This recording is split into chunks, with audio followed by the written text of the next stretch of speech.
Assalamualaikum warahmatullahi wabarakatuh. Kami kelompok 2 dari kelas Komunikasi Bisnis akan menjelaskan tentang dasar-dasar korespondensi bisnis. Yang pertama adalah pengertian surat dan surat bisnis. Menurut Pusat Pembinaan dan Pengembangan Bahasa Departemen Pendidikan Nasional, surat dapat didefinisikan sebagai sarana komunikasi yang digunakan untuk menyampaikan informasi tertulis oleh suatu pihak kepada pihak lainnya. Pengertian ini bersifat umum dan berlaku untuk berbagai keperluan atau kepentingan tergantung pada maksud dan tujuan pengirim surat. Surat yang disampaikan kepada pihak lain bisa berupa surat pengantar, undangan rapat, penerimaan kerja, penolakan kerja, kontrak kerja, atau pemutusan hubungan kerja, dan lain-lain. Secara umum, surat bisnis adalah surat yang digunakan seseorang, lembaga, organisasi, atau institusi untuk menyampaikan pesan-pesan bisnis secara tertulis kepada pihak-pihak lain dengan menggunakan media tertentu. Misalnya pengiriman lewat pos, fax mail, telepon seluler, atau HP, atau lewat jalur dunia maya atau internet. Hubungan yang terjadi antara pengirim dan penerima dalam surat menyurat sering disebut dengan istilah korespondensi. Pendek kata, korespondensi adalah merupakan salah satu kegiatan berbahasa yang dilakukan dalam komunikasi tertulis. Oleh karena itu, berdasarkan pengertian tersebut, korespondensi bisnis adalah suatu kegiatan korespondensi antara satu pihak dengan pihak lainnya secara perorangan maupun lembaga yang berkaitan dengan dunia bisnis. Salah satu kegiatan bisnis adalah orientasi dengan motif keuntungan. Bahan yang digunakan dalam menulis surat biasanya kertas tulis baik yang bergaris maupun kertas polos. Namun seiring dengan perkembangan teknologi informasi dan komunikasi, seseorang kini dapat menulis dan mengirimkan surat elektronik, serta mengirim surat lamaran kerja dan resume melalui internet. Fungsi surat dan bisnis. Sebagai wakil atau duta pengirim surat dalam kaitan dalam dunia bisnis, surat bisnis berfungsi sebagai pembawa pesan-pesan bisnis dari pengirim pesan kepada pihak lain. Karena surat bisnis berfungsi sebagai wakil dari pengirim surat yang harus memperhatikan berbagai kaidah penting dalam penulisan surat. Yang kedua, sebagai alat untuk menyampaikan pemberitahuan, permintaan atau permohonan, buah pikiran atau gagasan yang berkaitan dengan masalah-masalah bisnis. Misalnya terdapat pada surat permintaan informasi produk baru, penawaran dan produk baru, dan surat pengaduan atau klaim. Yang ketiga, sebagai alat bukti tertulis. Misalnya surat-surat bisnis yang diarsipkan pada saat dibutuhkan surat-surat tersebut dapat dilihat atau dicek kembali untuk mengingatkan berbagai kegiatan yang telah dilakukan masa lalu atau sebelumnya. Yang keempat, sebagai buku sejarah. Misalnya surat-surat izin pendirian usaha, surat bisnis tersebut menjadi catatan yang sangat berharga bagi bukti historis dalam dunia bisnis. Yang kelima, sebagai pedoman kerja. Misalnya surat keputusan dan surat perintah kerja. Surat-surat bisnis tersebut berfungsi sebagai pedoman atau acuan dalam melaksanakan suatu kegiatan bisnis. Yang keenam, sebagai media promosi bagi pengirim surat. Dalam perkembangannya, surat bisnis dapat digunakan sebagai media promosi perusahaan, termasuk produk-produk yang dihasilkan kepada pihak lain bagi perseorangan maupun lembaga atau organisasi.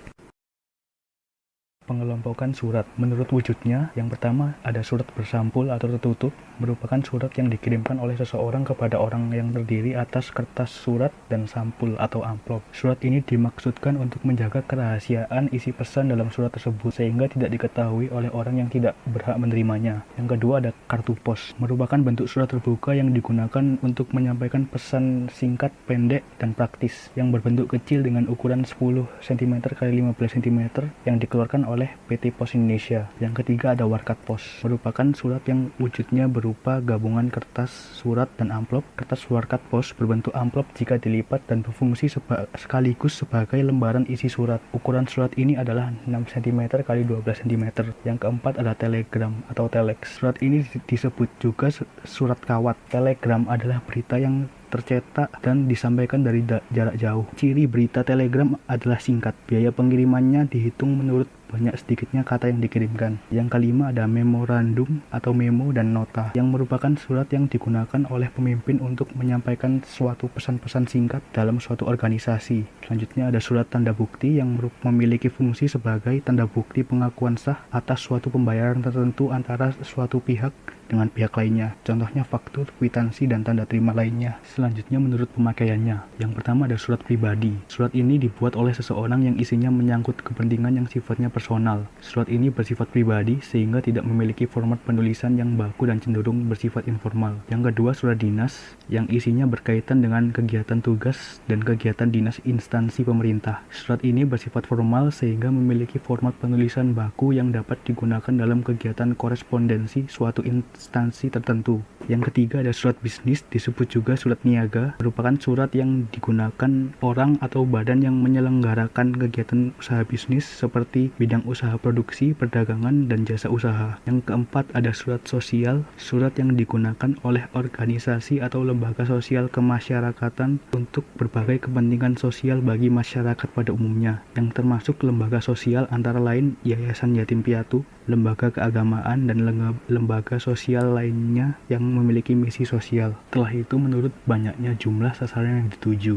Yang pertama ada surat biasa, surat yang dibuat oleh seseorang atau organisasi yang ditujukan kepada seseorang atau organisasi lain yang berisi informasi yang bersifat umum dan bukan bersifat pribadi atau privasi. Yang kedua ada surat edaran, yang merupakan surat pemberitahuan secara tertulis yang disampaikan oleh seorang atau suatu lembaga yang ditujukan oleh orang atau lembaga lain dalam jumlah yang sangat banyak. Yang ketiga ada surat pengumuman yang berisi pemberitahuan tentang suatu hal yang perlu diketahui oleh pegawai atau karyawan suatu organisasi maupun masyarakat luas. Menurut sifatnya, surat biasa bersifat bukan rahasia, dapat beramplop dan tanpa amplop. Lalu surat konfidensial atau terbatas merupakan surat yang rahasia tetapi terbatas untuk kalangan tertentu. Artinya surat tersebut ditujukan untuk pejabat tertentu dan bukan untuk disebarluaskan secara meluas dalam suatu organisasi. Selanjutnya surat rahasia yang isinya hanya boleh dibuka dan dibaca oleh orang atau pejabat tertentu dalam suatu organisasi. Menurut urgensi penyelesaiannya, yang pertama surat biasa, surat yang penanganannya diperlakukan biasa saja atau tidak ada perlakuan khusus atas surat tersebut. Selanjutnya surat segera yang memang memerlukan penanganan secepat mungkin atau segera, meskipun tingkat penanganannya tidak secepat surat kilat. Surat kilat merupakan surat yang memerlukan penanganan dengan sangat segera, harus didahulukan dan memperoleh perlakuan khusus dari surat-surat lainnya. Menurut isi dan maksudnya, penggolongan surat menurut isi dan maksudnya tergantung dari maksud dan tujuan penulis, sehingga jenis surat pun berbeda atau bervariasi satu dengan yang lain. Contoh surat pemesanan produk, surat pemberitahuan, surat keterangan, dan sebagainya. Bagian surat dan bentuk surat. Yang pertama terdapat kepala surat atau kop surat yang merupakan ciri suatu lembaga, organisasi bisnis, badan, instansi yang mencakup antara lain nama organisasi, alamat lengkap, nomor telepon, nomor fax, nomor kontak pos, alamat kawat, alamat situs web dan email, dan logo. Kepala surat tertulis dengan huruf kapital semuanya. Di samping itu, kepala surat dapat ditulis dengan kombinasi antara huruf kapital dan huruf kecil. Yang kedua, tanggal surat. Tanggal surat berfungsi sebagai pemberitahuan kepada penerima surat kapan surat itu ditulis. Sebagaimana diketahui, pengiriman surat kadang-kadang cepat sampai ke tujuan, tapi kadang-kadang juga lambat. Dengan tercantumnya tanggal surat, penerima surat akan mengetahui berapa lama surat itu dalam perjalanan. Yang ketiga, nomor lampiran dan hal. Ditulis diawali huruf kapital dan diikuti titik 2 yang ditulis secara berurutan ke bawah. Penulisan kata lampiran hanya diperlukan apabila ada berkas yang dilampirkan dalam surat tersebut. Namun apabila tidak ada, perlu dilampirkan kata lampiran, tidak perlu ditulis. Yang keempat, nama dan alamat surat. Dalam penulisan nama seseorang yang akan dituju, hendaklah memperhatikan betul-betul mengenai kebiasaan memanggil nama yang bersangkutan, termasuk di dalamnya penggunaan kata sapaan seperti bapak, ibu, dan saudara maupun gelar akademik atau gelar kehormatan. Yang kelima, salam pembuka. Merupakan sapaan penghormatan yang dilakukan oleh pengirim pesan kepada pihak lain sebelum menyampaikan maksud atau tujuan penulisan surat. Yang keenam, isi surat yang merupakan inti surat yang ingin disampaikan oleh pengirim kepada pengirim surat. Yang ketujuh, salam penutup. Surat baik memerlukan salam penutup sebagai suatu ungkapan sikap, respek sopan, atau etika berkirim surat. Contohnya, hormat kami, hormat saya, salam kami. Yang kedelapan, tanda tangan, nama jelas, dan jabatan. Surat dinas dan surat bisnis dianggap sah jika ditandatangani oleh pejabat yang berwenang, yaitu pimpinan suatu instansi, lembaga, atau organisasi. Nama pengirim surat tertulis di bawah salam penutup. Dengan penandatanganan surat berarti mengesahkan isi surat tersebut dan akibat yang akan ditimbulkan oleh isi surat tersebut. Setelah ditandatangani, nama pengirim dan jabatan perlu dicantumkan dalam surat tersebut. Yang kesembilan, tembusan. Kata tembusan yang tulis huruf awal kapital diletakkan di sebelah kiri pada bagian kaki surat, lurus sebagai bagian nomor dan hal, serta sejajar dengan nama pengirim surat. Kata tembusan diikuti tanda titik 2 tanpa garis dibawahi. Bagian ini hanya dicantumkan jika surat itu memerlukan tembusan untuk beberapa instansi atau pihak lain yang ada kaitannya dengan surat tersebut. Yang ke-10, Inisial. Inisial disebut juga sandi merupakan tanda pengenal bagi petugas yang membuat konsep dan yang mengetik surat tersebut. Inisial berguna untuk mengetahui siapa pengonsep dan pengetik surat sehingga jika terjadi kesalahan dalam pengetikan surat tersebut dapat dihubungi dengan mudah. Kemudian bahasa surat. Dalam surat menyurat tentu saja ada hal-hal yang perlu diperhatikan ketelitiannya, terutama pada bahasa yang digunakan. Bahasa-bahasa yang tercantum dalam surat bermacam-macam, ada yang bahasa formal maupun non-formal, menyesuaikan kepentingan masing-masing. Membuat surat juga harus memperhatikan struktur dan kaidah-kaidah bahasa yang ada di dalamnya, seperti pemilihan kosakata yang tepat, penggunaan tanda baca yang pas, hingga penyusunan paragraf dan kalimat yang efektif agar pesan yang dituliskan dalam surat tersebut dapat dipahami oleh penerima. Melalui penggunaan bahasa yang tertulis dalam surat, karakteristik seseorang dapat dibaca dengan mudah. Misalnya, bahasa yang digunakan sangat kacau, rangkaian kalimat tidak etis, dan lain-lain. Dalam penulisan surat bisnis atau surat resmi, pemilihan kata sangat dipertimbangkan. Surat bisnis biasanya menggunakan kalimat baku, lazim, dan cermat tanpa kalimat yang bertele-tele atau tidak to the point. Pemilihan kata-kata baku sekarang ini sudah dipermudah dengan adanya Kamus Besar Bahasa Indonesia atau KBBI yang portable. Di samping pemilihan kata yang baik dan benar, menulis surat bisnis biasanya menggunakan kata yang lazim digunakan di masyarakat atau kata yang sudah dikenal oleh orang banyak. Apabila ingin menambah kata asing, sebaiknya diberi tanda kurung atau huruf miring. Format lipatan surat dan amplop.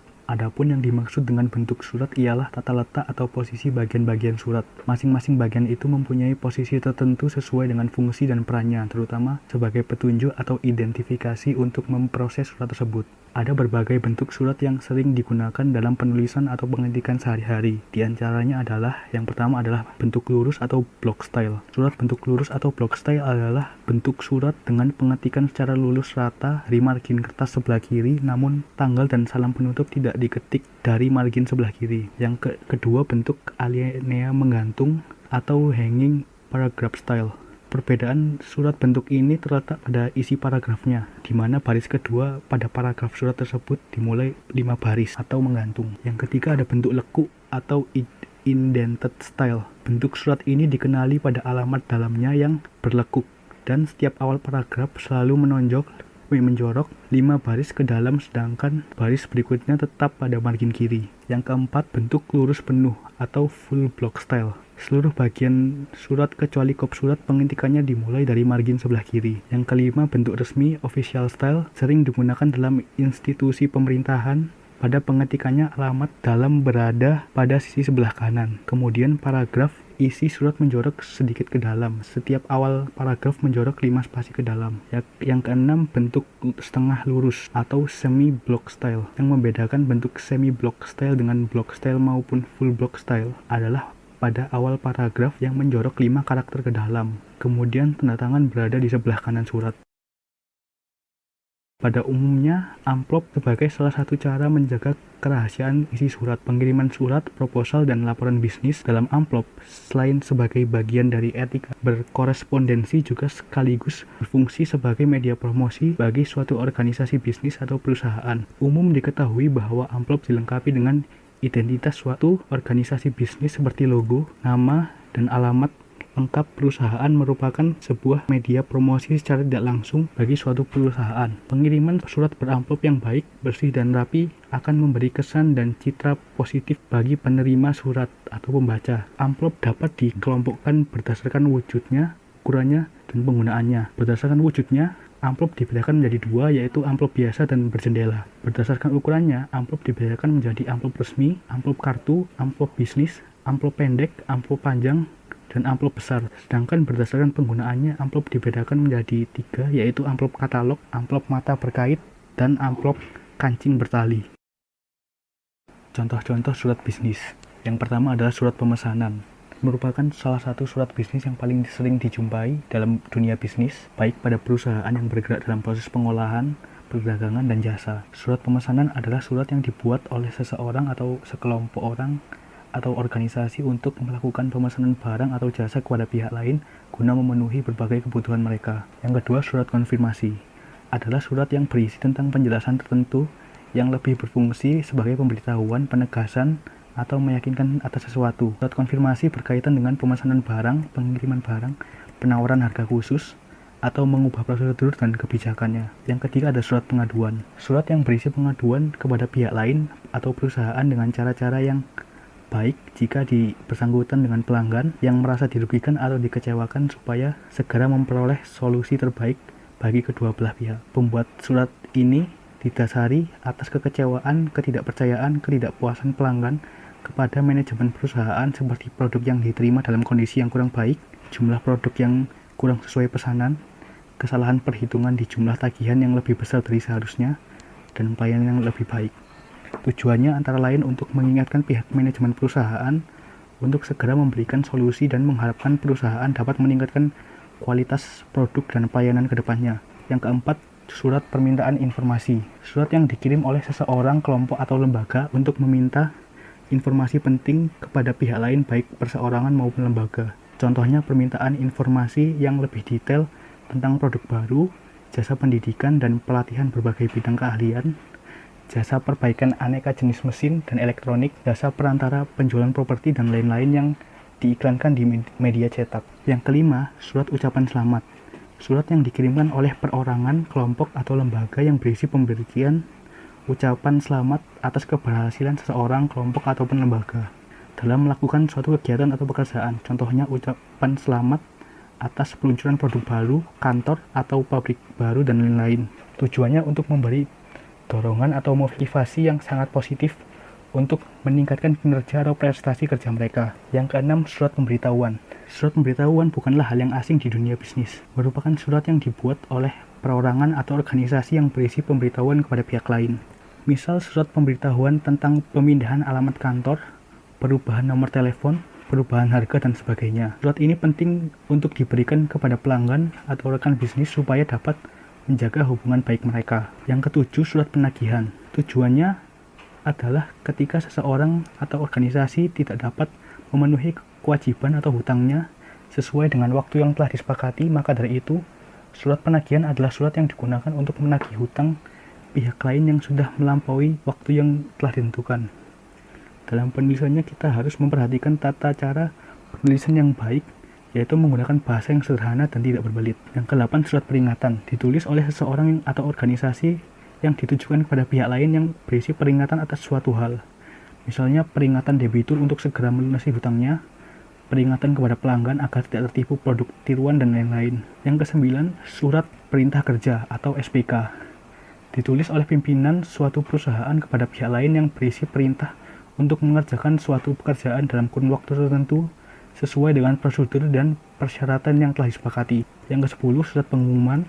Digunakan untuk mengumumkan sesuatu pada pihak lain, baik seseorangan atau organisasi, yang dilakukan dengan cara-cara tertentu, seperti pengumuman yang ditempel di papan pengumuman atau media massa. Yang ke-11, surat undangan RUPS. RUPS merupakan rapat umum pemegang saham, merupakan bagian tertinggi dalam suatu organisasi bisnis yang sangat strategi bagi pengambilan keputusan yang berkaitan tentang bagaimana pengembangan bisnis ke depannya dan bagaimana menentukan para manajer puncak yang benar-benar profesional di bidangnya.